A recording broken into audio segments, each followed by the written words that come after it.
There is a phrase you hear in strong institutions. We've always done it this way. Most of the time it isn't defensive. It's spoken with quiet confidence. The bank has weathered difficult years. Credit losses were managed, liquidity held. The institution stayed disciplined when others didn't.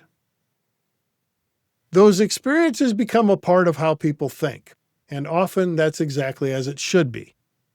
I sat in a credit committee several years ago where the group was considering a lending policy exception. The borrower had been with the bank for years, the numbers made sense, the risk appeared manageable. One director leaned back and said, "In '06 we stayed tight. That's why we came through clean. We didn't loosen when things looked good." Heads nodded around the room. It was a fair reminder. What struck me wasn't what he said. It was what no one asked. Nobody asked whether the situation really looked like 2006. Nobody asked whether the policy had changed since then. The conversation moved forward as though the answer had already been established. Experience had quietly become policy. I've seen the same thing in other discussions. A new line of business comes up, and someone says, "That's not who we are."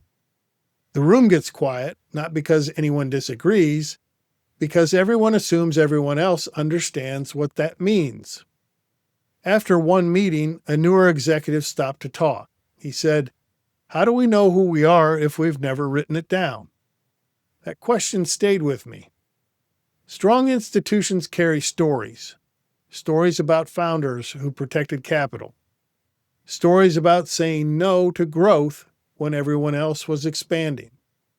Stories about customers who were supported during difficult years.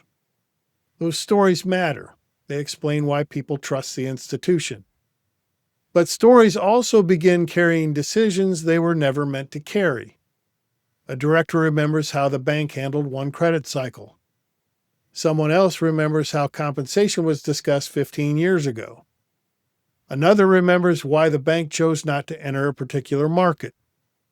Over time, those memories begin answering questions before anyone asks if they still fit today's circumstances.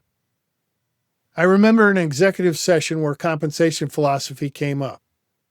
One director said, "We don't stretch on compensation here. We never have." It was said with complete confidence. I asked how that philosophy was reflected in compensation structure. The room became noticeably quieter.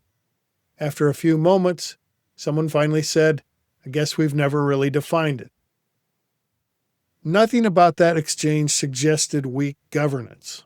Quite the opposite. It showed a board that had relied on shared understanding for a long time. The question was whether the understanding would survive if the people changed. A chair once gave me an answer I'll never forget. I asked, "If 3 of your longest-serving directors retired this year, what parts of this institution would become harder to explain?" He thought for a while, then he began naming them. Credit philosophy, dividend expectations, expansion pacing. None of those answers came from policy manuals. They came from memory. That's when he smiled and said, "We probably know more than we've written down." That observation stayed with me. Institutional memory is one of the greatest strengths in community banking. It carries judgment that can't be taught in a manual. But memory works best when it is supported by something the next generation can inherit.